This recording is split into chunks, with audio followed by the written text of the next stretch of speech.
हृदयं नय्यापजोतविहतमोहतमं सनरामन लोकगुरुं वन्दे सुगतं गतिविमुत्तमम्। अर्थात जिनका हृदय करुणा से शीतल है, जिन्होंने संसार के अंधकार को समाप्त किया, उस लोक गुरु भगवान बुद्ध को सर्वप्रथम नमन करता हूँ। इसी प्रकार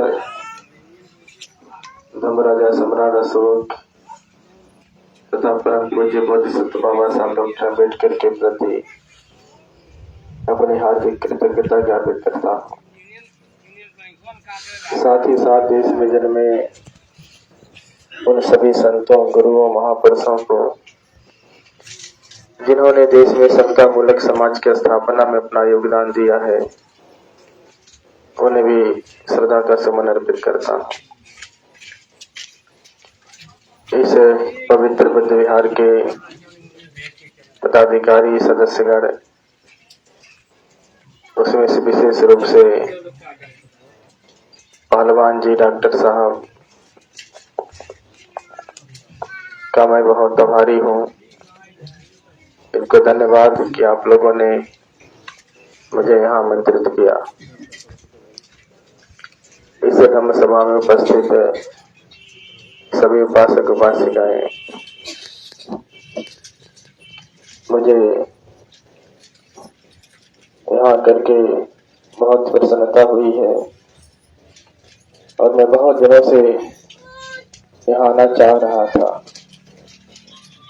जब से मुझे पता चला कि आप लोगों ने यहाँ पे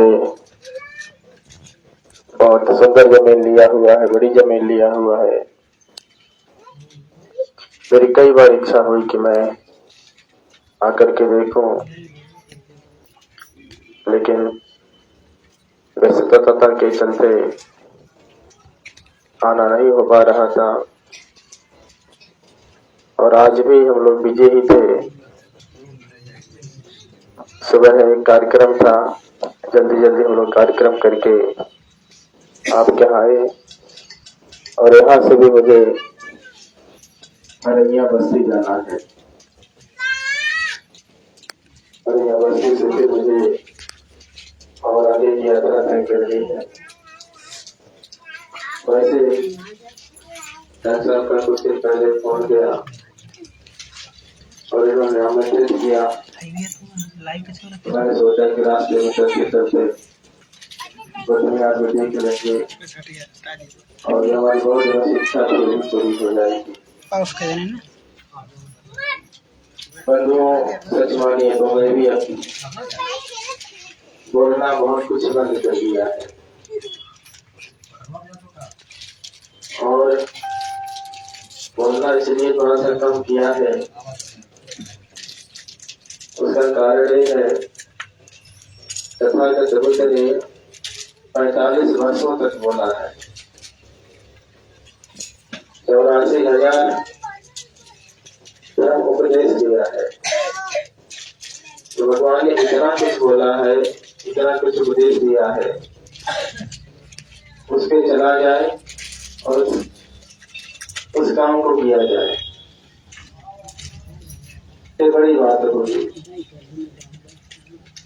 तो मैं भी अब उस पर चलने का, उस काम को पूरा करने का प्रयास कर रहा हूँ। मुझे बहुत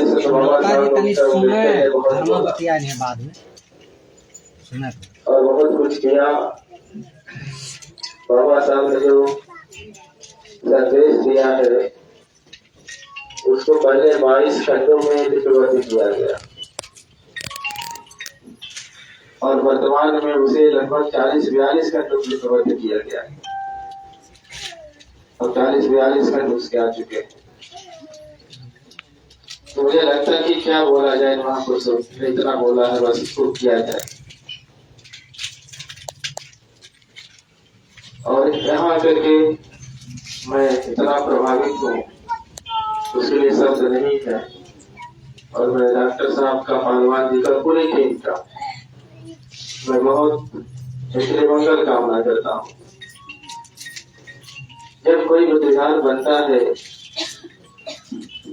जब कोई ऐसे जमीन ली जाती है या कोई प्रेरणा का केंद्र बनता है, तो समझ लीजिए कि वह तुरंत बहुत आगे जाता है। और यहाँ जितने लोग बैठे हैं, इसमें से शायद कोई 100 साल न रहे। यदि कोई 100 साल रह भी जाएगा तो शायद 150 साल कोई नहीं रहेगा। लेकिन ये बुद्धिमान जो बन रहा है 100 साल रहेगा ना, 150 साल रहेगा ना, और 100 और 150 साल के बाद ये बुद्धिमान गिर गया, ये जमीन रहेगी है। आप जैसे उपासक को इस जगह में बुद्धिमान खड़ा करेंगे, उन्हें बुद्ध बाबा साहब से मूर्ति लगा देंगे, तो कह सकते कि ये जमीन जब तक रहेगी 100, 2 साल, 100 साल, 400, 500 साल, हजारों साल जमीन रहेगी। और हजारों सालों में जाने कितने बार यहाँ बुद्धिमान बनेंगे, हजारों सालों में जाने कितने उपासक उपासिका भिक्षु लोग यहाँ से तैयार होंगे। और हजारों साल तक आप सोचिए आंदोलन के वजह नहीं चले यहाँ से।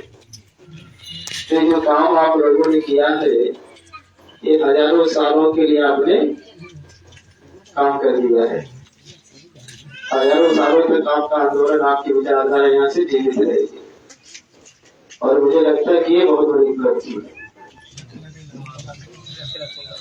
इससे बड़ी उपलब्धि नहीं हो सकती।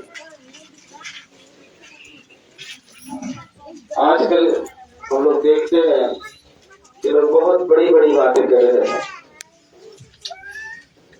बातें बहुत बड़ी बड़ी है लेकिन काम उनके बहुत छोटे हैं। और आप ऐसे लोगों, बहुत लोगों को जानते हैं जो बहुत बड़ी बड़ी बातें करते हैं, जब उनके कामों के मूल्यांकन करिए तो काम कितना छोटा है उनका, है ना।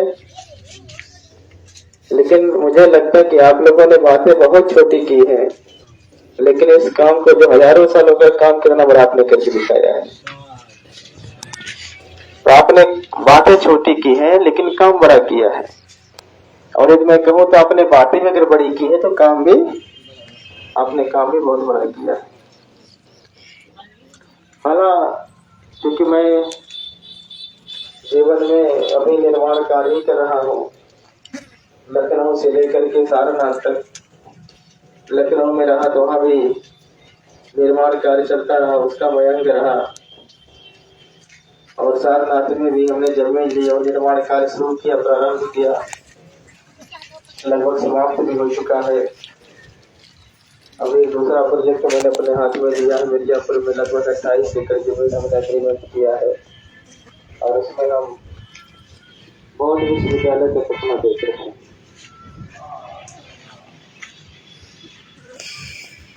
और हो सकता है कि वो सपना हम अपने जीवन काल में पूरा कर ले जाएं। अगर किन्हीं कारणों से नहीं पूरा हो पाया तो जो थोड़ा बहुत बचेगा वो हम आप जैसे लोग उसे पूरा कर ले जाएंगे। तो मैं चूंकि जमीन पे काम कर रहा हूँ, इसलिए जमीन पे काम करने वाले लोगों की हम मनोदशा को समझ सकते हैं। ये सब काम बहुत आसान नहीं है, ये सब काम बहुत मुश्किल है। इन सब कामों में बहुत तनाव होता है, बहुत परिश्रम होता है। और ऐसे भी हमने लगभग 70-80% लोगों को देखा है जिन्होंने लगभग 50-60 साल के बाद, 50 साल के बाद निर्माण कार्य शुरू किया। भले वो अपना घर बनाया हो, वो डायबिटीज के शिकार हो जाते हैं, शुगर के बीमार हो जाते, मरीज हो जाते हैं। कितना तनाव होता है। और कुछ लोग सीपी के मरीज हो जाते हैं, कितना तनाव होता है। लेकिन जो लोग पहले से थोड़ा सा शुरू कर देते हैं, बीमारियों से बच जाते हैं।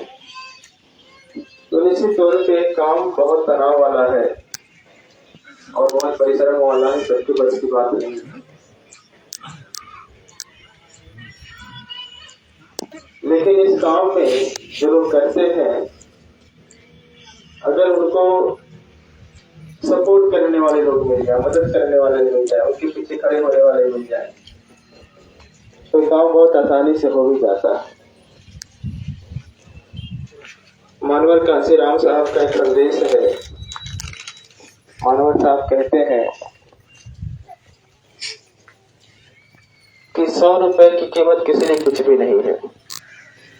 आप इतने लोग यहाँ बैठे हैं, आप लोगों के सामने 100 रुपए की कीमत है क्या? अभी हमारे फेसबुक लाइव आज यहाँ जितने लोग बैठे हैं, क्या कीमत है 100 रुपए की? और 1000 रुपए की क्या कीमत आपके सामने है? क्या आपके सामने जितने लोग बैठे 1000 रुपए की कोई कीमत नहीं है। लेकिन आप लोग 1000 रुपए जोड़ने वाले 100 लोगों को जोड़ लें तो कितना हो जाएगा? 1 लाख हो जाएगा। 1 लाख की कीमत है ना। और मुझे लगता है जितने लोग बैठे हैं, अगर इसमें से 100 लोग बैठे, अगर 50 लोग तय कर ले तो मुझे 1 लाख की मदद करनी है, तो बहुत आराम से 1 साल में आप मदद करके इनको दे देंगे 50 लाख।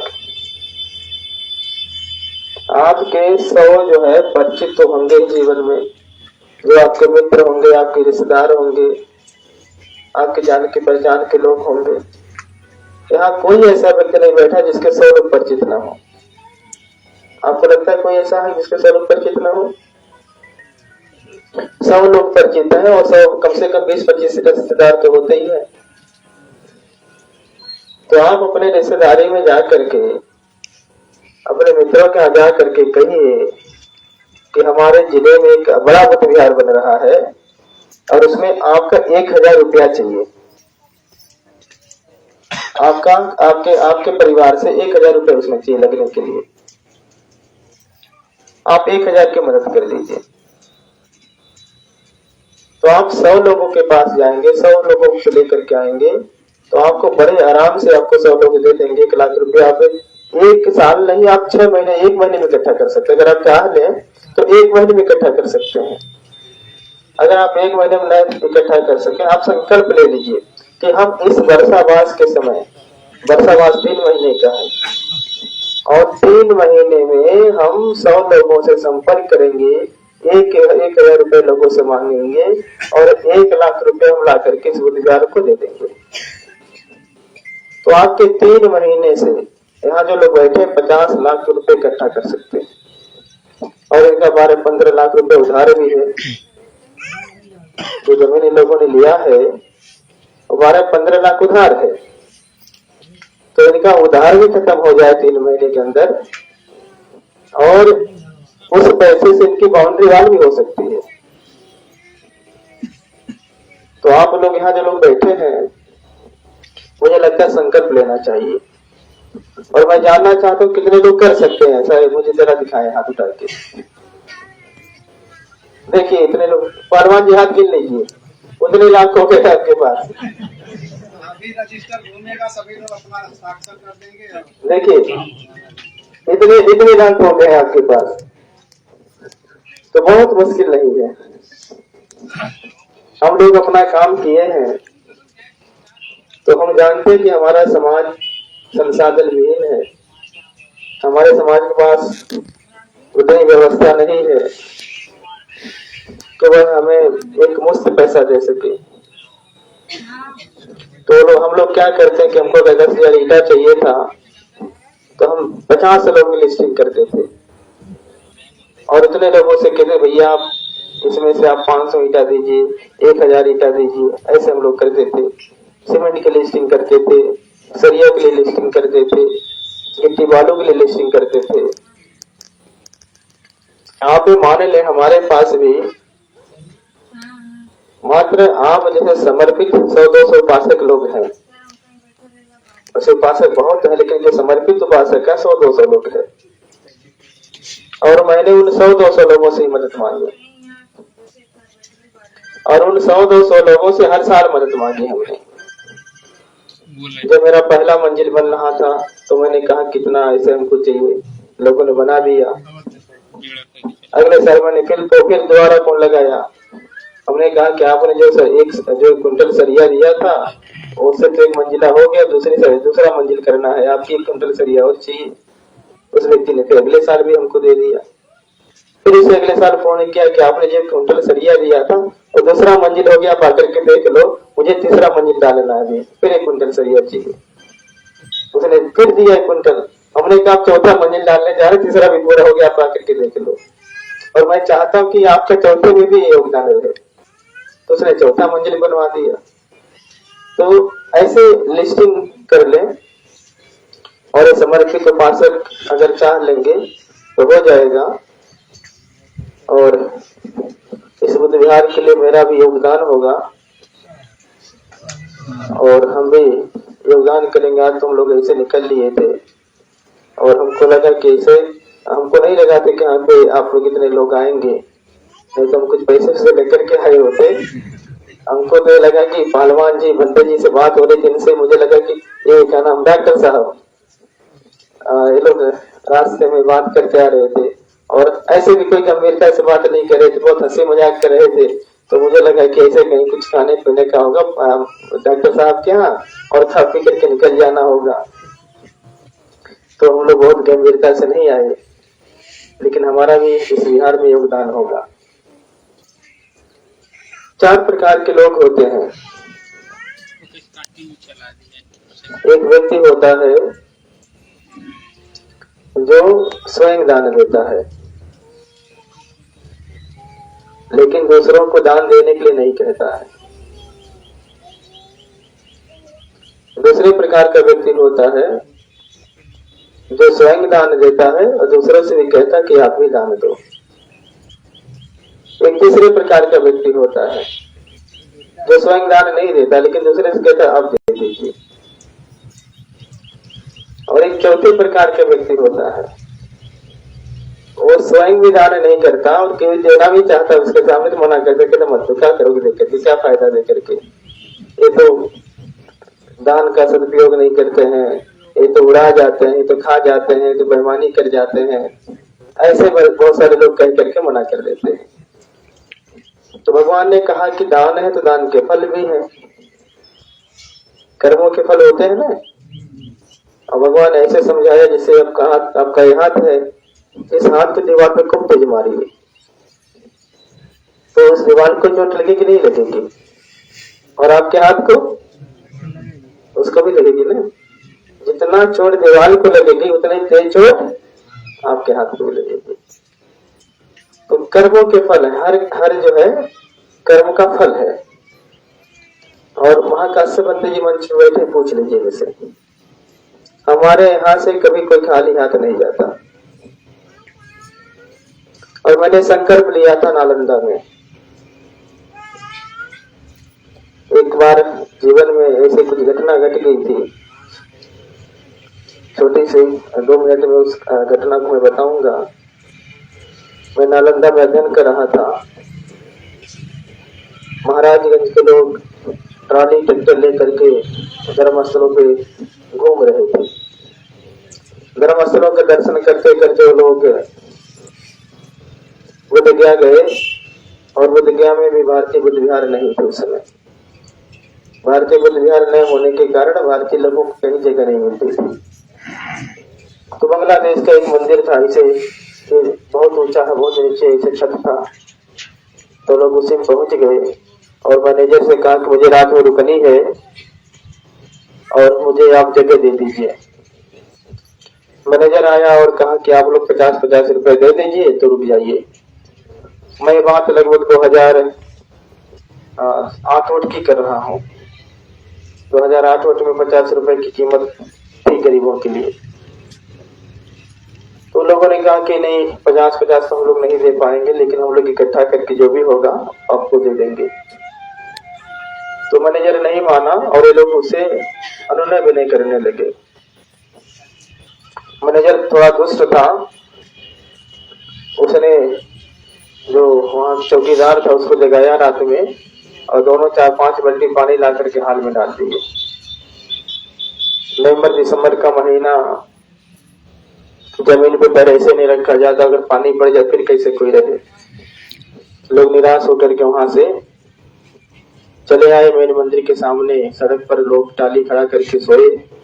रात में पुलिस वाले आए, उनको गाली गलौज करके उनको भगा दिया वहां से। और वो लोग नालंदा गए तो उनको पता था कि मैं नालंदा में हूँ, मैं हॉस्टल में रहता था।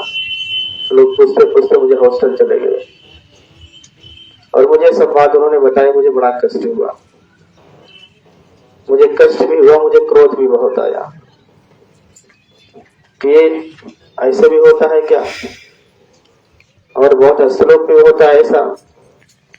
और तथा कथित जो बौद्ध मंदिर बने उनके वो लोग ऐसा कर रहे हैं क्या, तो मुझे बहुत कष्ट हुआ। अलाहाबाद हम लोगों को कुशीनगर में होता था, हम लोग कुशीनगर में रहते थे, तो वहां भी हम लोग देखते थे कि भारतीय लोगों को कोई जगह नहीं मिलती थी, बहुत परेशान होते थे और अनुभव था हमें। तो हमने वही संकल्प किया था कि हम लोग किसी लायक हुए इस देश में तो विहार बनाएंगे धर्मस्थलों पे, और अपने लोगों को अगर भोजन नहीं दे पाएंगे तो कोई बात नहीं, उससे माफी मांग लेंगे और उनके लिए छत जरूर दे देंगे, जहाँ अपना लेकर के जो भी आएंगे रूखा सूखा खाएंगे और सो जाएंगे। तो हम लोगों ने फिर सारनाथ में वो जगह दी। तो ही मैंने संकल्प किया था कि हमें किसी को खाली हाथ नहीं जाना है इस विहार में, और हम लोग हर तरीके से मदद करते हैं। कोरोना काल में हम लोगों ने हजारों लोगों को राशन पहुंचाया, और ऐसे बहुत सारे लोग आते हैं। और मैं तो किसी से नहीं कहता कि तुम बिहार से चले जाओ, बनते से पूछे। बनते कभी कभी कहते हैं यहाँ तो टूट पड़ी है, सब लोग आते हैं और अपना जैसे मन करता है वैसे रहते हैं, लेकिन हम नहीं किसी को कुछ कभी कुछ कहते आने जाने के लिए। जो जब तक रहता है जो मन करता है वो खाता है, सबके लिए कहते हैं प्रिय तकलीफ रहना चाहिए वहाँ। तो कभी कभी मैं अपना अनुभव करता हूँ कि मैं इतना सुखी क्या हूँ, और कभी कभी लगता है कि मैंने इतने सारनाथ का विहार बनाया, लगभग 7 करोड़ रुपए लगा बनाने में 5 सालों में। मुझे लगता है कि सारनाथ में इतना जल्दी विहार कैसे बन गया, और आपको जानकर के आश्चर्य होगा मैं किसी का चंदा मांगने नहीं गया था अभी तक, और मुझे लगा कि बिना गए कैसे बन गया। मैं रास्ते में भी आ रहा था आज, तो ज्ञान रक्षित बनते लोगों से मैं बोल रहा था रास्ते में, एक वेदांत का एक इंजीनियर साहब है कहीं पे, और उन्होंने लखनऊ किसी उपासक को फोन किया कि बंदेज का नंबर दीजिए, मुझे बात करना, बंदेज को सहयोग करना है। मैं लोगों से बोल रहा था कि आप तो मैं किसी से सहयोग भी नहीं मांगता, और लोग खोज खोज करके सहयोग देते। तो कभी कभी लगता है कि क्यों ऐसा होता है, तो मुझे लगता है कि दोनों हाथों से मैंने निस्वार्थ भाव से बहुत दान किया है, और उसी का फल वापस आता है। उसी से हमको सब कुछ मिलता है। वो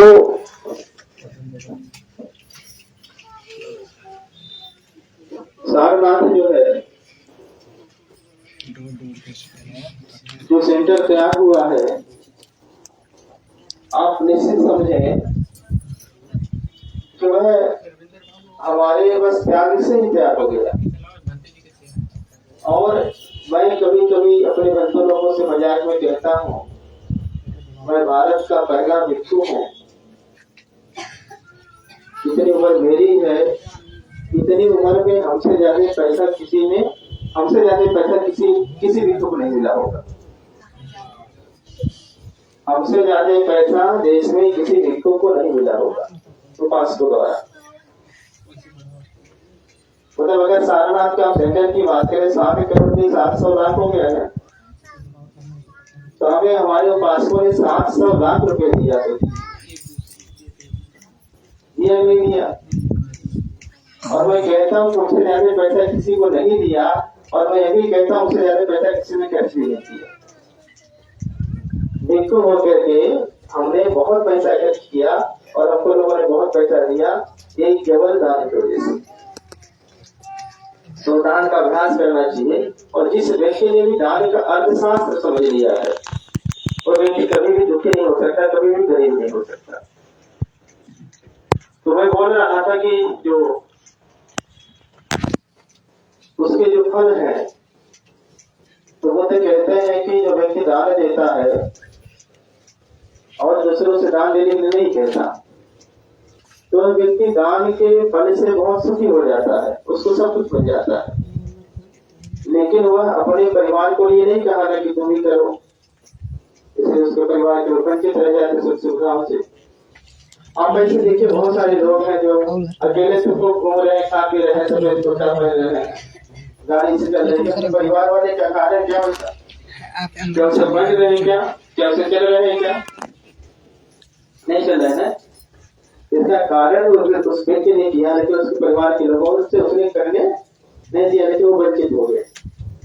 वो तो कहते हैं कि कुछ ऐसे लोग हैं जो स्वयं भी सहयोग करते हैं और दूसरों से भी कहते सहयोग करने के लिए। तो जो व्यक्ति स्वयं सहयोग करता है, दूसरों से भी कहता सहयोग करो। आप देखिए ऐसे भी लोग हैं जो स्वयं सुखी है और उनका परिवार भी सुखी है कि नहीं।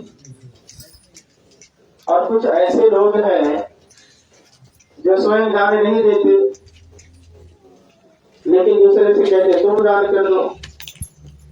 तो खुद दान नहीं किया, इसलिए खुद अभाव में रह जाता हो, लेकिन जो दान दिए होते हैं उसके परिवार के लोग बहुत सुखी शांत है। और वो जो कहते हैं जो व्यक्ति खुद दान नहीं करता, दूसरों से मना कर देता है, कहते हैं वो सबसे बेकार आदमी, बहुत व्यर्थ का आदमी है, किसी काम का लायक नहीं है। और इसकी तुलना भगवान बुद्ध कैसे करते हैं, कहते शमशान भूमि पर जैसे कोई लकड़ी पड़ी हो और उसको कोई घर नहीं लाता, उसको कोई उपयोग नहीं लाता। यानी शमशान की भूमि की लकड़ी कैसी है, बिना काम की है। फिर आदमी जो दान नहीं देता, दूसरे से दान नहीं दिलवाता, यानी सहयोग नहीं करता, सहयोग नहीं दिलाता, वो कैसा व्यक्ति है, वह शमशान भूमि की लकड़ी की तरह व्यर्थ है, किसी काम का नहीं है, बहुत गया गुजरा है। भगवान श्रावस्ती में उपदेश कर रहे थे दान और दान के फल के बारे में। पीछे से रबीर बन से बोला कहानी बताइए, तो बार कह चुके हैं, तो वहां पे आप कहानी सुन लें कि जब भगवान दान और दान के बारे में बता रहे थे, तो एक गांव का मुखिया बैठा हुआ था भगवान के दरबार सभा में। वो गांव का मुखिया, उसके मन में ऐसा भाव जगता है कि भगवान का ये उद्देश्य बहुत मंगलकारी है और इसका प्रयोग करके देखा जाए, इसमें चल करके देखा जाए। तो उसने क्या किया, भगवान से कहा भगवान कल भिक्षु संघ सहित आप भोजन स्वीकार कर लें। भगवान ने कहा ठीक है। भगवान ने कहा कितने लोगों को भेजना भोजन में, कहा भगवान आपके साथ जितने भिक्षु सबको आना है। भगवान ने कहा 1200 लोग हैं। तो कहता भगवान 1200 लोग आएंगे। तो भगवान अगले दिन भिक्षुओं को बोलते भाई इस गांव में भोजन के लिए जाना है, सब लोग तैयार रहना। अगले दिन जब भोजन का समय हो गया तो भगवान अपना भिक्षा पात्र कराते हैं, भिक्षु जल्दी गाँव चले जाते हैं। लेकिन भगवान सीधे घर नहीं जाते, गाँव में नहीं जाते, गाँव के बाहर भगवान रुकते हैं भिक्षु संस्था। जिन लोगों ने आमंत्रित किया भगवान के पास आते, भगवान को लेकर के जाते भिक्षु संस्था। भगवान जब गांव के बाहर बागीचे में रुके, भगवान ने संदेशा भिजवाया। गांव का प्रधान बहुत बुद्धिमान था, उसने रात में ही अपने गांव के लोगों को तैयार कर लिया था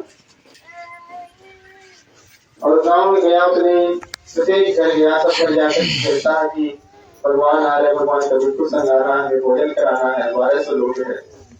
तो कहता है कि जैसे भगवान जैसे लोग डॉक्टर साहब जैसे लोग रहे होंगे, कहा कि हमारे गांव में लोग आ रहे हैं, कितने बंदे लोग भोजन का दान कराएंगे। ये सब सालों को यहाँ होगा, कहा होगा कि 200 लोग हम कराएंगे, 200 बंदे लोग भोजन। उसने 200 लोग नाम लिख दिया।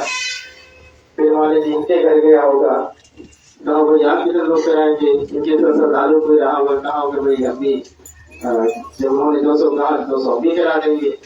फिर किसी तीसरे के घर गया होगा, उसने कहा होगा आप कितने लोग कराएंगे, उसने कहा भाई 100 लोग हम करा देंगे।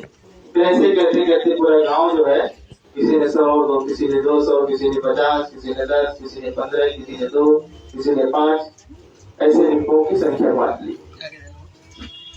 उस गांव में अकिंचन रहता था। अकिंचन उस व्यक्ति को कहते हैं जिसका कुछ भी ना हो, जिसके पास कुछ भी ना हो, यानी बहुत गरीब हो, भिखमंगा हो। भिखमंगा व्यक्ति को अकिंचन कहा जाता है।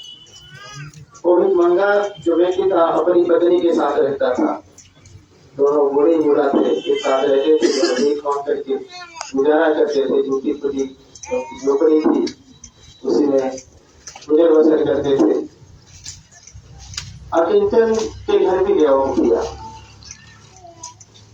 तो अकिंचन अपने घर पे था, उसकी जो बुढ़िया जो भी मांग रही थी। तो अकिंचन से कहता कि देख भाई अकिंचन, हमारे गांव में भिक्षु लोग आ रहे, भगवान आ रहे हैं, इस गांव का प्रत्येक व्यक्ति भोजन दान दे रहा है, क्या तुम भी कुछ भोजन दान करोगे क्या, तुम भी किसी को दे पाओगे क्या? तो अकिंचन कहता है भाई क्या आप मेरा मजाक उड़ा रहे हैं? कहता क्या आपको लगता मैं जने लायक हूँ क्या? आपको कोई और नहीं मिला था क्या? आपको मेरे पास ही आना था क्या? तो मुखिया क्या करता है, वो भगवान का उपदेश उसे सुनाता है। कहता भगवान देखो दान 4 प्रकार के लोग बताते हैं और उस दान के फल बताते हैं, उसका एक फल होता है। तो अकिंचन धर्म सुन करके उसके मन में धर्म संवेद कर दिया। उसने सोचा कि कुछ भी हो, कुछ भी करना पड़े, मुझे 1 घंटे भोजन कराना है। तो मुखिया से कहता है कि ठीक है, आप मेरे सामने एक व्यक्ति का नाम लिख लीजिए, एक व्यक्ति को 1 घंटे को भोजन कराएंगे। तो चला गया। शाम को भेंट मांग करके उसकी पत्नी कराई अकिंचन की। तो अकिंचन अपने पत्नी के इंतजार नहीं कर रहा था, और उसके आते ही कहता सुनो सुनो सुनो, ये बहुत अच्छी बात, बहुत जरूरी बात मुझसे कह दी है। तो कहती हाँ बताओ। तो कहता है कि देखो कल हमारे गांव में भक्ते लोग आ रहे हैं, भगवान आ रहे हैं, गांव के लोग भगवान को भोजन करा रहे हैं, सभी लोग करा रहे हैं। मैंने भी सोचा है कि हमारे घर से भी एक को भोजन दिया जाए। खूब आग प्रॉब्लम हो जाती है, कहते चले हैं भोजन कराने को, तो भीख मांग कर खाते हैं, कुछ का तो ठिकाना नहीं है, दूसरे को भी जिम्मा दे दिया। कहते मैं जो नहीं कुछ करने वाले हूँ, तुमको जो करना करो, हमसे मतलब नहीं है। और उसको बहुत बुरा भला कहती है। अकिंचन क्या करता है कि जो उपदेश उसने सुना था प्रभु से, वो अपनी पत्नी को सुनाता है। जब उसकी पत्नी उपदेश सुनती है, धर्म सुनती है, तो उसका मन शांत हो जाता है, मन प्रसन्न हो जाता है। तो अभी फिर कह देती है कि ठीक है, अब कह दिए हो थोड़ी जाने दिया जाएगा, तो चलो ठीक है, देख लिया जाएगा। तो पत्नी दोनों आदमी कहते थे किया कैसे जाए, भीख मांग के भीख तो नहीं लिया जाता है, परिश्रम करके भीख किया जाता है, श्रम का भीख होना चाहिए। कहता तो क्या करना है? कहता कि इतना बड़ा आयोजन हो रहा है हमारे गांव में, किसी का काम को नहीं ले जाए। तो कहता हाँ वो बड़ा वाला घर है, उसी का चलेंगे जरूर। तो भोर में ही 5 बजे पहुंच जाते हैं, और उस घर पे तैयारी हो रही खाना बनाने की, 200 लोग आ रहे। तो घर के मुखिया से कहता भैया कुछ काम दे दीजिए हमें। अंधेरे में बेटी देख नहीं पाया उसको, अकिंचन को समझ नहीं पाए कौन है। कहता क्या काम चाहिए? कहता कुछ भी काम दे दीजिए। कहता अच्छा मेरे जो लकड़ी काटना काट दो, जरा जल्दी जल्दी काट दो, खाना बनाना उसी पे। वो लकड़ी काट रहा है, कभी बनाती की याद नहीं हो, जो कभी बना नहीं किया, जो टांगा हाथ में उठाया, उसका काम इधर उधर चला जाता है, वो काट नहीं पा रहा लकड़ी। तो मालिक बहुत ही चिल्लाता है, कहता है क्या ऐसे लकड़ी काट दी, ऐसे तुमको पैसा मिलेगा क्या? तो कहता है साहब हमने कभी काम नहीं किया था इसलिए ऐसा हो रहा है। कहता है कौन हो तुम, काम नहीं किए थे? कहता है साहब मैं तो अटेंशन हूँ। कहता अटेंशन तुम क्यों काम कर रहे हो? कहता 200 लोग खाना खाएंगे, तुम्हारे लिए खाना बचेगा, खा लेगा तुम उसे, इतना काम करो। कहता नहीं मैं अपने लिए नहीं आज काम कर रहा हूँ, मैं भी सोचा किसी बंदे को भोजन दान करूँ, इसलिए आज क्या काम कर रहा हूँ। तो मालिक बहुत अच्छा तो प्रसन्न हो जाता है, कहता अच्छा जो अच्छी बात है काम की सोचा है। तो कहता जो कर सको करो, और जब जाना तो बता देना। तो जैसे भी थोड़ा बहुत लकड़ी काट के कहा कि मालिक मुझे भी देर हो रहा, मुझे भी तैयारी करनी, मुझे जाने दीजिए। उस व्यक्ति ने उसे चावल दे दिया, पैसा भी दे दिया, बहुत कुछ दे दिया, जाकर बना कर देगा। उसकी पत्नी भी काम मांगने गई, उसे चावल भी देने का काम मिल गया है। तो घर के मालिक उसे भी चावल भी देती है और भी बहुत सारे मसाले वसाले दे देती है, दे दिया अच्छे से बना कर देगा। फिर दोनों आते खाना बनाकर तैयार कर देते हैं, बहुत श्रद्धा से खाना बनाते हैं। और दोनों को बहुत रोमांच हो रहा है कि मैं पहली बार जीवन में कुशल कर्म करने जा रहा हूँ, पहली बार दान देने जा रहा हूँ। उधर जब भगवान आ गए हैं गांव के बाहर, तो मुखिया जो है सबको लेकर के गया है बागीचे में, और लिस्ट निकालता नाम की। कहता देखिए यहाँ के सामने 200 लिखा है, 200 बच्चे लोग इन देखा कहता पैसे नहीं देते। फिर कहता देखिए आपके सामने 100 लोग नाम लिखा, 100 बच्चे पैसे लेते, सब बच्चे दूध देता है। ऐसे जितने बच्चे जिसके नाम के सामने लिखा था सबका गिनकर देने लगा। आज इंटरव्यू खड़ा हुआ है बहुत देर से, अब देख रहा कि 10-20 से भी बचे हुए हैं। अब जैसे जैसे बिल्कुल कम हो रहा है, उसको लग रहा है कि मेरा नाम पे बोला जाएगा, मेरा नाम पे बोला जाएगा, मेरे साथ तो बिल्कुल जाने वाले हैं। तो लास्ट में देख रहा 5 बिट्टू बचे। ये 5 बिट्टू बचे तो उसे रहा नहीं गया, उसने प्रधान से कहा कि अरे भाई प्रधान जी मेरा नाम तो बोलेंगे, मेरे साथ और बच्चे जी आ रहे हैं। तो मुखिया प्रधान वो जब इसके अटेंशन की तरफ देखता है, कहते किशन माफ कर भाई, तेरा नाम मैंने लिखना भूल गया, तेरा नाम इस लिस्ट में लिखा नहीं गया। तो कहा तो कि आप तेरे साथ कोई नहीं जाएगा।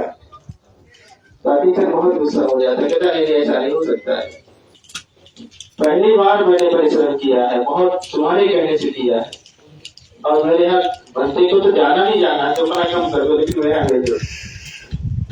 तो कहता है कि देखो तुमको अगली बार तुम्हारे पहले ही देंगे, और अगली बार भी बच्चे लोग आएंगे, तो चिंता मत करो, सबसे पहले ले जाना, कहानी बाद में देखा जाएगा, मुझे अभी बनते चाहिए। अब मुझे बड़ा परेशान, क्या करे। उसको बाद में बहुत मजबूर हो, एक व्यक्ति उसने छुपा रखा था, नाम नहीं रखा था अपनी लिस्ट में, और वो सोचा था कि सबके यहाँ बंदे लोग जाएंगे और हमारे यहाँ भगवान जाएंगे। प्रधान ने सोचा सबके यहाँ बंदे लोग जाएंगे और हमारे यहाँ भगवान जाएंगे, भगवान का नाम नहीं लिखा है। अकिंचन जब बहुत जिद करने लगा, बहुत गुस्सा करने लगा, तो प्रधान भी क्योंकि दयालु है, अच्छा व्यक्ति है, तो अकिंचन से कहता है देख भाई अब तो बंदे लोग नहीं बचेंगे, जिसका नाम लिखा गया था सब लोग चले गए हैं, भगवान बचे, भगवान का नाम नहीं लिखा गया है। तुम भगवान से अगर कुछ कर सकते हो, भगवान को ले जा सकते हो, तो भगवान के पास जाओ और उनसे अलग नहीं करो। कहता लेकिन एक बहुत बड़ी समस्या और भी भगवान को ले जाने में। तो कहता क्या समस्या है? कहता उन्हें ले जाने के लिए महाराजा प्रसिद्धि भी आई हुई है, वो भी चाहते भगवान उनके यहाँ जाए, और उनको ले जाने के लिए माता विशाखा बैठे, रात पिंडक बैठे, जो दानियों में ढक रहे हैं, वो लोग भी सोच रहे भगवान उनके यहाँ चले जाए। अब तुम कुछ कर सकते हो, कर सको, उड़े जाओ भगवान के पास जाओ। और आज देखो भगवान किस पे कृपा करते हैं, अकेचन कहता ठीक है। अकेचन बहुत होशियार था।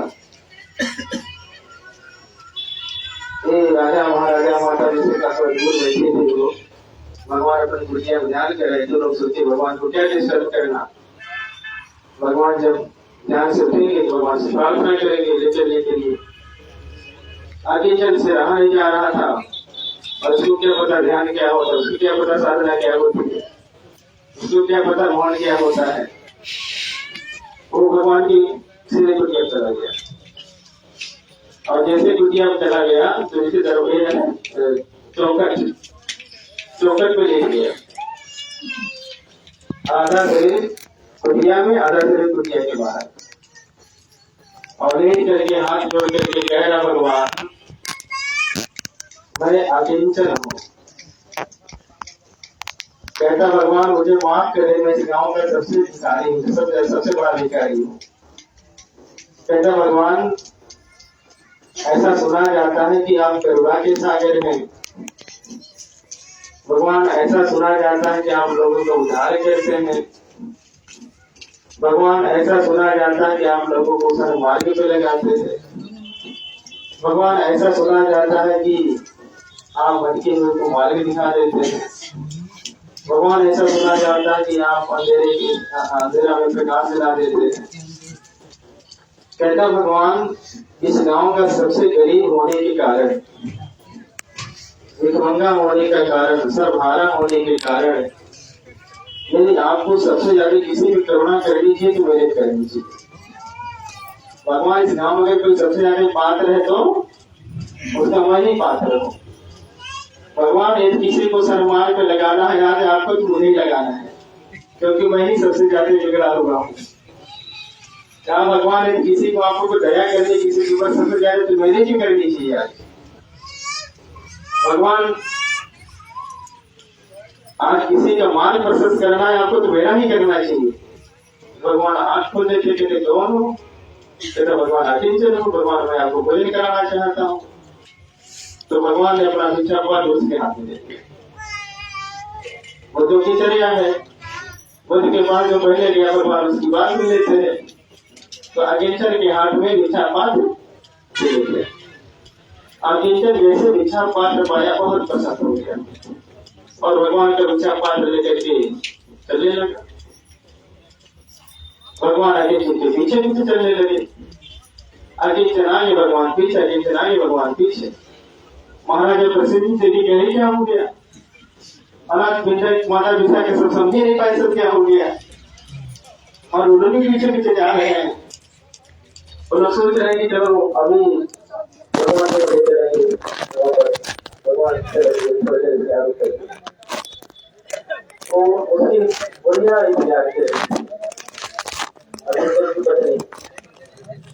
भगवान जैसे उसके घर गए, भगवान को प्रणाम करके भगवान के साथ भगवान पधारे हमारे भगवान की पूजा पधारते हैं तो ध्यान देते हैं कि पधारने लगती है बहुत दूर होता है।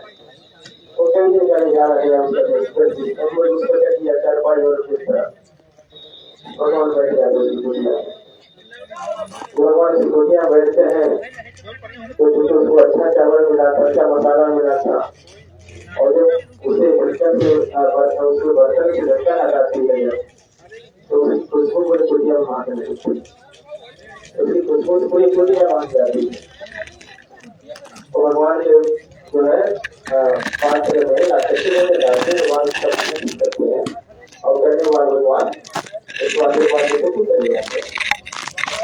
महाराजा प्रज्वलित हो देवता देव के कोई आंसर नहीं और उन्होंने कहा कि मेरे गांव में इतना श्रद्धालु इतना चाहिए, जैसे मेरे राज्य में इतना श्रद्धालु इतना चाहिए, ये कैसे हो सकता है?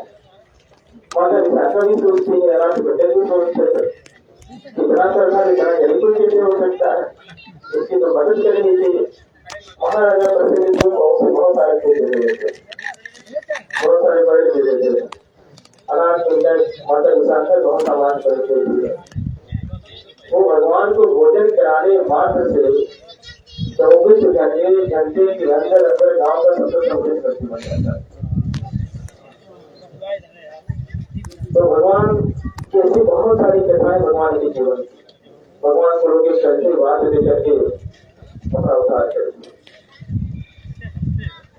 तो ये दान के फल होते हैं, दान के सहयोग होते हैं।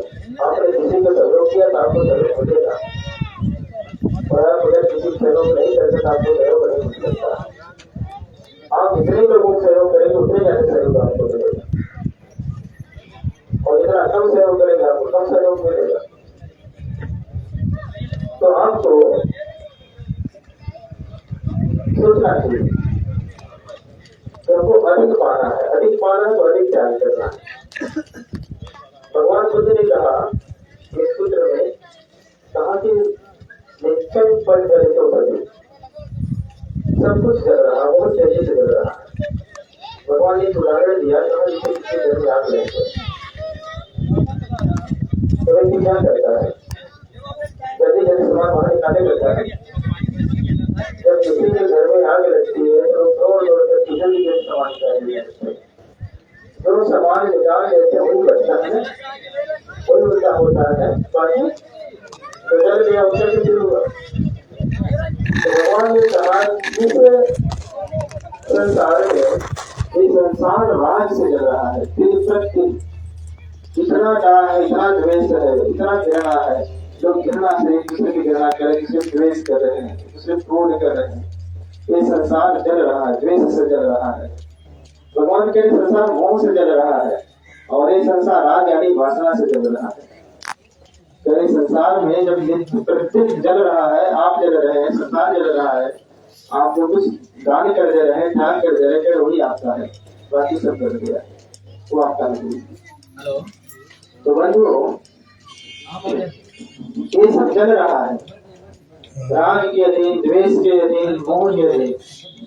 और इस जलते हुए संसार में यदि आप कुछ बचा करके और बुद्ध विहार को दान कर देते हैं,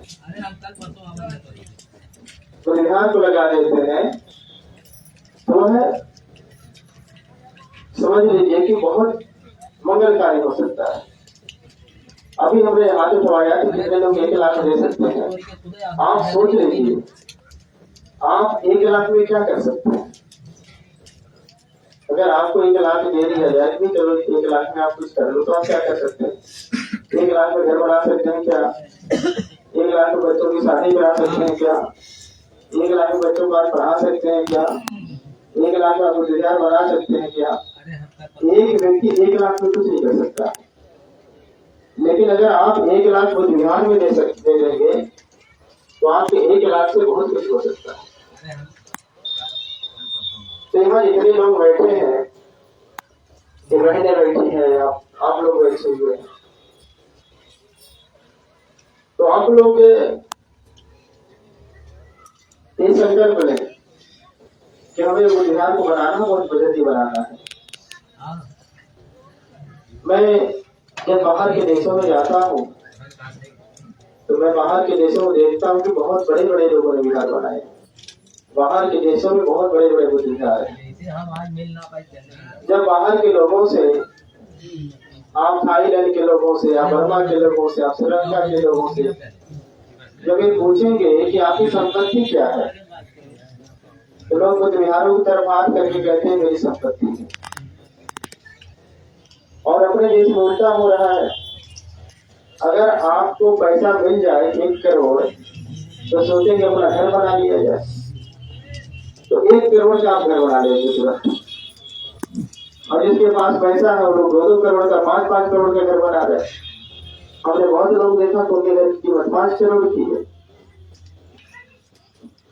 आप सोचिए कि 5 करोड़ तो कम नहीं होता है। फिर ऐसे लोग जिनके घर में हम जाते हैं कहते हैं मैंने 5 करोड़ बताया। तो मैं कई बार लोगों से कह देता हूँ कि आपने बहुत अच्छा नहीं किया, आपने 5 करोड़ के घर बना करके बहुत अच्छा नहीं किया। फिर व्यक्ति निराश हो जाता है और हमसे थोड़ा गुस्सा होकर के भी कहता है, तो फिर क्या करते? हम कहते हैं कि अगर आपके पास 5 करोड़ था, आप 4 करोड़ का कोई बिजनेस खड़ा कर लिए होते और 1 करोड़ का घर बना लिए होते, 4 करोड़ का स्कूल बनाए होते, तो वो आपकी आमदनी का, आपके जीविका का साधन नहीं होता। बहुत लोग उसमें पढ़ लिख करके आगे बढ़ जाते। और घर किस लिए चाहिए होता है?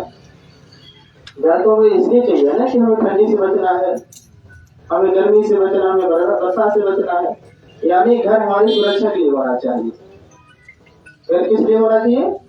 सुरक्षा के लिए होना चाहिए, और उसके अलावा घर का कोई उद्देश्य नहीं है। समझ रहे हैं? तो इसलिए अगर आपके पास भी पैसा है और आपके पास 1 करोड़ है और आप सोचते हैं कि घर बनाना है, तो आप विश्वास मान लीजिए, मेरी बात मान लीजिए, आप 80 लाख रुपया, 60 लाख रुपया आप कोई दुकान खोल लीजिए और आप 20 लाख का, 10 लाख का घर बना करके रहिए, आप बहुत आगे चले जाएंगे। आप बनिया देखिए, बनिया कभी गड़बड़ा घर नहीं बनाता, बनिया दुकान बनाता है। और बनिया जब भी जमीन लेता है, सड़क पे जमीन लेता है, वो गली उली जाकर जमीन भी नहीं लेता। तो अगर किसी बनिया को पैसा दिया जाए तो बहुत बड़े बड़े बनिया हम जानते हैं, उन लोगों ने क्या किया है, वो किराए पर रह रहे हैं लेकिन उनका लाखों रुपए दुकान से कमा रहे हैं।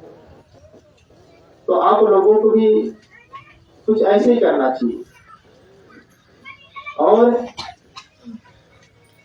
आप अच्छा घर बना लें, और मान लीजिए अच्छा बिजनेस में भी आप करने लगे हैं, आप उसको अच्छे से, आपके पास खाने के लिए, रहने के लिए किसी चीज की कमी नहीं है। लेकिन यदि आपके पास बुद्ध विहार नहीं है, आपके पास आचार्य नहीं है, आपके पास अच्छे उपासक नहीं है, विद्वान लोग नहीं है, अगर बुद्ध विहार नहीं रहेगा तो सील समाधि प्रज्ञा का अभ्यास कहाँ करेंगे आप? अगर आपके जीवन में सील न रहे और आप करोड़पति रहे, मान लीजिए कोई व्यक्ति करोड़पति रहे, दुराचारी हो जाए और रोज पे विचार करे, तो क्या वो जेल नहीं जाएगा? क्या उसका अभ्यास नहीं फैलेगा? तो महत्वपूर्ण ये नहीं कि आप करोड़पति हो जाए, महत्वपूर्ण है कि आप करोड़पति का शीलवान है कि नहीं। आप करोड़पति रहे तो बेईमानी करें, आपके पास सब कुछ रहे, आप लोगों को इतना मतलब अहंकारी हो जाए कि लोगों मारना पीटना शुरू कर दें, लोग मरवाना शुरू कर दें, जो भी आपके खिलाफ बोले बस इसको रहना नहीं कर दीजिए, ऐसा सोच लें आप, तो क्या आप सुखी रह पाएंगे क्या? तो ये मान लें कि आप जितने लोग यहाँ बैठे हैं, आसपास के लोग सब सुखी होंगे जब आपके पास अपना सेंटर होगा, बुद्ध विहार होगा। और बुद्ध विहार ही आपको सीधे समाधि प्रज्ञा को उपदेश करेगा, सील में प्रतिष्ठित करेगा, समाधि प्रतिष्ठित करेगा, प्रज्ञा प्रतिष्ठित करेगा। अनाथ पिंडक को आप लोग जानते हैं, भगवान के समय में अनाथ पिंडक हुए, उनको अनाथ पिंडक, उनका नाम सुदत्त था। अनाथ पिंडक क्यों कहा गया है? तो अनाथों का भरण पोषण करते हैं, इसलिए अनाथ पिंडक हो गए। भगवान का दर्शन हुआ उन्हें, भगवान को उपदेश सुना उन्होंने, उपदेश सुनने के बाद वो सोचते हैं, कहते हैं कि मैं जो लोगों को वस्त्र देता हूँ तो वस्त्र खुद तो अथुराना हो जाता है, मैं लोगों को भोजन देता हूँ फिर उनको भूख लग जाती है, मैं लोग दवा कराता हूँ फिर भी बीमार हो जाते हैं। कहते हैं कि वो हम जो उनको मदद करते हैं, मदद बहुत ठीक की नहीं है। लेकिन भगवान जो बात सिखा रहे लोगों को, ये तो जन्म जन्मांतर का दुख दूर करने वाला है, इस पीढ़ी का भी दुख दूर करने वाला है, अगली पीढ़ी का भी दुख दूर करने वाला है। तो कहता है कि क्यों न हम भगवान के लिए फिर विभूषण के लिए बुद्ध विहार बनाए। आप सोचिए, धर्म के महत्व को समझ गया अनाथ पिंडक, और धर्म के महत्व को समझने के लिए श्रावस्ती वापस आते हैं। श्रावस्ती के राजा से कहते हैं कि मुझे बुद्ध विहार बनाना है और आपकी जगह जमीन हमें अनुकूल लग रही है, ये जमीन गांव से बहुत दूर नहीं है, गांव से बहुत पास नहीं है, इसलिए जमीन मुझे चाहिए। तो कहता है तो मेरा राजकीय उद्यान है। कह रहा हाँ वो आपका राजकीय उद्यान है, ठीक है, लेकिन हमको तभी जमीन चाहिए, ये हमको दे दीजिए। कहता मैं नहीं देने वाला। कहता अगर आप पैसा नहीं दे सकते कीमत लगा लीजिए। तो राजा का गुस्सा हो गया, कहता तुम राजा की जमीन क्यों देने वाले हो, तुम्हारी इतनी औकात होगी, इतने पैसे वाले हो, चलो सोना बिछा के लो, जितना बिछा सकते हो। कहता ठीक है महाराज, सोना बिछाने कर दिया।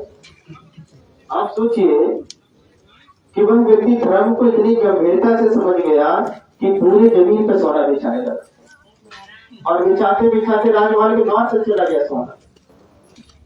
राजा को जब पता चला, उसके लोगों ने बताया कि महाराज ये तो गेट तक आ गया, उसका सोना बिछाता बिछाता उसके आदमी आ गए। तो भागा भागा जाता, कहते क्या कर रहे हो तुम, पागल हो गए हो? कहता नहीं महाराज, पहले पागल था तो होश में आ गए हो। कहता क्या होश में है? कहा कि महाराज यहाँ बुद्ध आने वाले हैं, भिक्षु संघ आ रहे, यहाँ बिहार बनेगा, ध्यान केंद्र बनेगा और यहाँ लोगों का जन्म जन्मांतर का दुख यहाँ से दूर होगा, लोगों का अनंत कल्याण होगा महाराज। उसने कहा अच्छा, और भी धर्म को समझ गया, कहा कि चलो ये सोना उठा लो सब और एक जमीन मेरे तरफ से दान हो गई। उसने राजा ने पूरी जमीन दान कर दी और उसका क्या नाम पड़ा? जेतवन महाविहार। जेत कुमार राजा था, उसकी जमीन किसने? जेतवन महाविहार पड़ा। और उसके आगे जहाँ जेतवन का नाम आता है, अनाथ बिंदक का नाम आता है। अनाथ बिंदक द्वारा बनाए गए जेतवन महाविहार भगवान क्या कर रहे हैं? विहार कर रहे हैं। यानी अनाथ बिंदक और जेठ कुमार ने एक विहार दान कर दिया। आज 2500 साल हो गया है और दुनिया के जिस देश में भगवान का धर्म है, दुनिया के जिस देश में भगवान का एक भी उपदेश है, तो अनाथ बिंदक जीवित है। अनाथ बिंदक अमर हो गया, जेठ कुमार अमर हो गया। माता विषा की कितनी सजा का नाम दिया जाता है, उनके नाम को जिसको नाम दिया जाता है, कैसे उनके नाम को जैसे तो अगर बुद्ध विहार बन जाता है और इस बुद्ध विहार के अनाथ बिंदक आप लोग बनते हैं, इस बुद्ध विहार के माता विशाखा का यही सब लोग बनती है, तो आप सोचिए कितने लोगों को घर होने वाला है, कितने लोग यहाँ आकर ध्यान करेंगे, कितने यहाँ से योग भिक्षु पैदा हो जाएंगे और एक भिक्षु पैदा होकर क्या करेंगे? परम पूज्य बोधिसत्व बाबा साहब अम्बेडकर का बुद्धमय भारत उसे बनाएंगे। क्या बनाएंगे? आपके सहयोग से यहाँ के लोग या आप लोग 1 लाख रुपया 2 लाख रुपया जो भी है दे करके क्या करेंगे? डॉक्टर बाबा साहब अम्बेडकर का बुद्धमय भारत बनाएंगे। अब बाबा साहब के नाम से, बाबा साहब को जैसे मैंने हम लोग जिंदगी के हर क्षेत्र में जा रहे हैं, तो हमारे घर थोड़े से त्याग से बाबा साहब का बुद्धमय भारत होने, अभी नहीं कहते कि बुद्ध विहार बनाएगा, लेकिन हम इतना जरूर कहते हैं कि ऐसे बुद्ध विहार अगर और सारे बनने लगेंगे। ये बुद्ध विहार तो एक केंद्र होगा ना, बुद्ध विहार फैक्ट्री होती है। बुद्ध विहार क्या होती है? फैक्ट्री होती है। जैसे किसी फैक्ट्री में आप जाइए, कोई बर्तन की फैक्ट्री, वहाँ बर्तन बनते हैं और कितने लाखों लोग उसको यूज बुलाते हैं बर्तनों को। वहां से यहाँ एक फैक्ट्री होगी, इस फैक्ट्री से जहाँ क्या तैयार होंगे? अच्छे उपासक तैयार होंगे। इस फैक्ट्री से क्या तैयार होंगे? अच्छी उपासिकाएं तैयार होंगी। इस फैक्ट्री से क्या तैयार होंगे? अच्छे भिक्षु और अच्छी भिक्षुनियां तैयार हो जाएंगी और वो अच्छे भिक्षु भिक्षुनी इस बिहार में रह क्या रहे। हम लोग अपने बिहारों में बच्चे लोग कई साल रहते हैं और कई साल रखने के बाद बहुत सारे बच्चे लोग अलग अलग क्षेत्रों में जाकर काम करेंगे। तो ये जरूरी नहीं कि लोग यही काम करेंगे, लेकिन आप यहाँ रह करके आपके सहयोग से, आपके योगदान से कोई 2 साल 4 साल 5 साल के रह गया और फिर जहाँ जिस क्षेत्र में भी जाएगा तो आपके योगदान को जिस जाएगा, तो जहाँ भी जाएगा बुद्धि का काम करेगा, जहाँ भी जाएगा बाबा साहब का काम करेगा। ये महत्वपूर्ण यही है कि हम लोग बुद्धमय भारत बनाए और बुद्धमय भारत ऐसे बुद्ध विहारों के बनने से बहुत जल्दी बनेगा। अगर हमारे पास बुद्ध विहार नहीं होंगे तो हम ट्रेनिंग कहाँ करेंगे? अभी यहाँ बहुत सारे परिवर्तित लोग बैठे हैं जो इंसान शिविर में रहकर सारनाथ है। अगर सारनाथ सेंटर नहीं होता आप कहाँ प्रशिक्षित होते, कहाँ की ट्रेनिंग होती? और अगर आपका यहाँ बुद्ध विहार बन जाए, क्या जरूरत है सारनाथ जाने की? आपको 50-100 किलोमीटर दूर 10 दिन ट्रेनिंग यहाँ भी हो सकती है और कोई जरूरत नहीं। वहाँ जुलाई में ट्रेनिंग हो रही है, यहाँ फरवरी में ट्रेनिंग होगी, यहाँ किसी और महीने में ट्रेनिंग होगी। हम लोग अपना बना लेंगे, समझ लेंगे भाई आपके ट्रेनिंग कब होगी, मेरे कब ट्रेनिंग होनी है। या मान लो यहाँ ट्रेनिंग आप लोग करेंगे 10 दिन का करेंगे, आप लोग थोड़ा सा बेसिक उनको सिखा देंगे, प्राइमरी स्तर का एजुकेशन दे देंगे। फिर हम कहेंगे चलो आप लोग प्राइमरी का शिक्षा दो, आप लोग बेसिक शिक्षा दो और आप लोग 10 दिन का शिक्षा दो, अपने यहाँ थोड़ी हार्ड ट्रेनिंग करेंगे, हम अपने यहाँ 20 दिन कर गया करेंगे, हम अपने 1 महीने करा करेंगे, तो सरकार की फिर इस तरह से शुरू हो जाए। और इस तरह से अगर हम लोग इन विहारों को बना करके, और हमको लगता है कि अगर 40-50 साल काम करेंगे और 40-50 साल में अगर हम लोग देश को अच्छे कम से कम 100 भिक्षु दे सके, 50 भिक्षु दे सके, तो हमारी बहुत बड़ी उपलब्धि है। आप लोगों का पूरा जीवन धन्य हो जाएगा, सफल हो जाएगा। इसलिए बुद्ध विहार बहुत जल्दी बनना चाहिए। और मुझे लगता है बुद्ध विहार जल्दी बने उसके पहले जिन लोगों के ऊपर जो कर्ज है ना, वो कर्ज लोगों ने घर बनाने के लिए नहीं लिया है। ये कर्ज तो ये बुद्ध विहार बनाने के लिए है। और अगर ये बुद्ध विहार कर्जे में है तो आप सारे लोग कर्जे में। ये केवल पहलवान जी और ये डॉक्टर साहब जो बैठे नहीं, लोग कर्जे में नहीं है। ये समाज का काम, इसका व्यक्तिगत काम नहीं है। तो जितना भी अम्बेडकरवादी समाज है, सबके ऊपर 15 लाख का कर्जा है। जितने यहाँ बौद्ध समाज के लोग बैठे हैं, सबके ऊपर 15 लाख का कर्जा है। और 15 लाख कर्जे को कैसे आपको खत्म कर देना है आप जानते हैं, तो आप उसको खत्म करें। और मुझे लगता है कि हम लोगों ने बहुत लंबी बात कर ली है।